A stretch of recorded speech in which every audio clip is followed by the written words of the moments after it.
খাবার শেষে দাদা নিয়ে এসছে পায়েস। মনে হলো ঠিক একটা অনুষ্ঠান বাড়ি খেলাম, মনে হলো ঠিক একটা অনুষ্ঠান বাড়ি খেলাম। দেখো চাটনিটা এত টেস্ট হয়েছে, আমি আবার নিয়ে নিলাম। একটা পাঁপড়ও দেবেন, পাঁপড়ও নিলাম, এবার একটা পাঁপড় দেবে। আর পায়েসটা দেখে তো মনে হচ্ছে খুবই সুন্দর হয়েছে, ক্ষীর। ঠিক মনে হলো যে আমি একটা অনুষ্ঠান বাড়ি খেতে এলাম। ঠিক আছে, মনে হলো আমি একটা অনুষ্ঠান বাড়ি খেতে আসলাম। না, পয়সা দিতে হবে। এটা অনুষ্ঠান বাড়ি,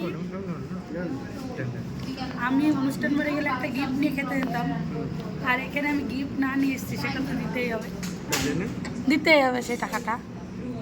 তার জন্যে আমরা অনুষ্ঠান বাড়ি মনে করি। ঠিক আছে, না আমার বরের তো এখনো শেষ হয়নি, নেই